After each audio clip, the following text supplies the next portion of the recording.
All right, so what's up, guys? So we are out here on another run, out here doing our thing, living the good life, right? Something that you probably are chasing after.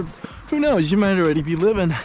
So it is a term that's quite, I'd say, subjective, right? Because there's probably like the Hollywood, ideal of it, right? Being rich and famous, and everybody knows your name, right? You got the beautiful mansion, helicopter, a bunch of stuff you probably don't need, and that's some people's version of the good life. But today I'm gonna give you my personal rendition of it, right? And I like to say that I'm a simple dude.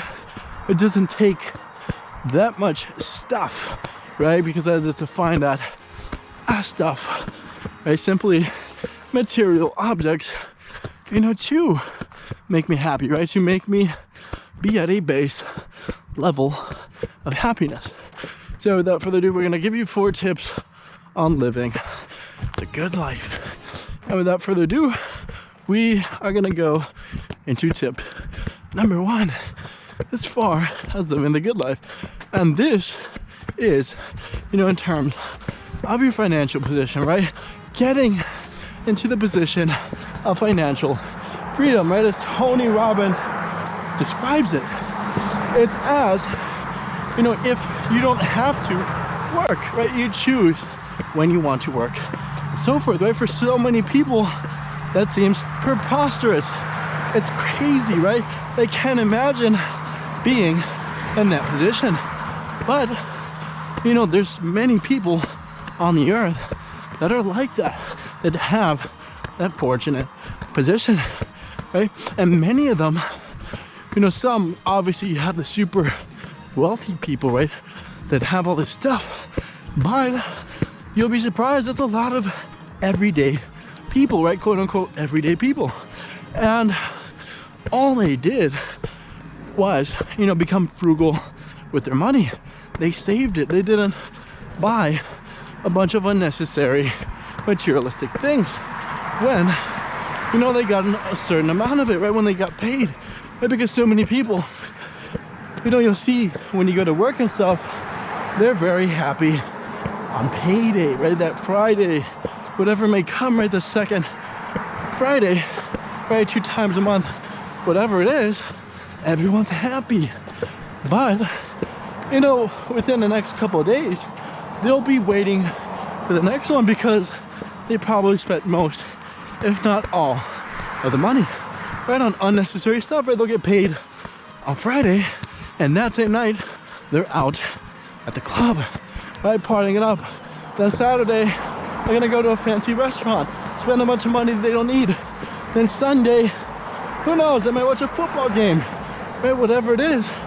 But, they may not necessarily be in a position, to spend so freely, right? Had they simply had the mindset of saving and building their wealth over time, slowly and with patience, they will be able to get there. But, simply because they don't, right? They don't have, that particular thought process, right? When they make money, because they almost have an urge to spend it, right? As soon as they get it, they feel like they're missing out on something. So as soon as they get some money, they got to get rid of it. And in order to live a good life, to be free of the financial burden, you have to save the money, because if you keep spending it every week, you're going to be in a drought until you get paid again and again, right? So, you'll be living paycheck to paycheck, right? If you want to live a good life, that's hard. That's horrible, because you're going to have to continually work. If not, you won't see your money again, right? So do that, right? And you will be financially free and on your way to living the good life. And without further ado, tip number 2, as far as living the good life, is to, I'd say, meditate. Right? So many people neglect this, right? Some of the most truly happiest, most joyful people meditate because they realize its benefits on the mind. And anybody can do this.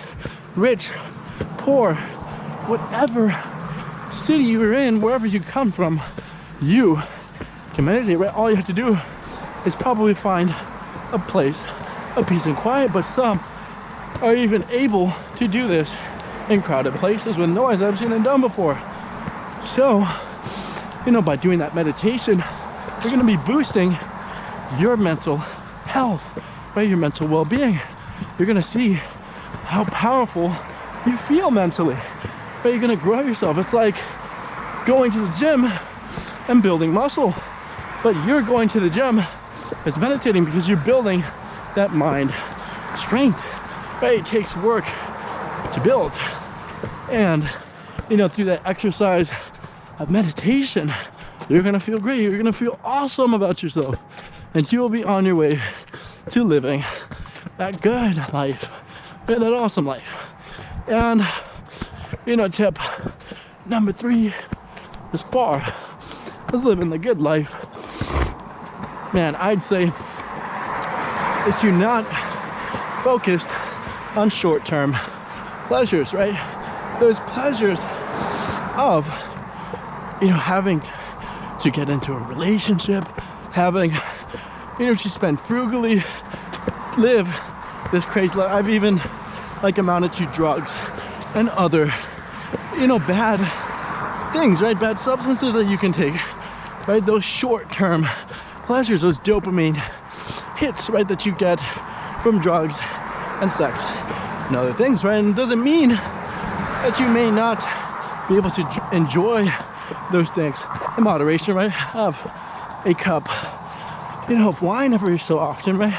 And go out on a date every once in a while. You don't have to be a total monk, but when you realize the importance of long-term goals and you drive your focus to them, things are gonna seem a lot easier, right? And better and more fulfilling, right? Because once, you know, those drinking, once you're sober again, right? Once the sex is done, you're back to where you were before, and arguably to a lesser position because you're without the time, right? The time has elapsed from when you started.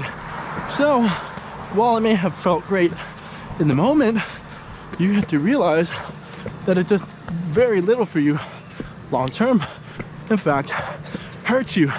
In order to live a good life, you have to think long term. Think about the things that last, and you'll be on your way to doing so. So think long term, and you'll be on your way. And tip number 4, as far as living the good life, is to be aware of your perception things. Right? So many people walk around the world in fear. They're worried about what others might think about them, say about them, say to them.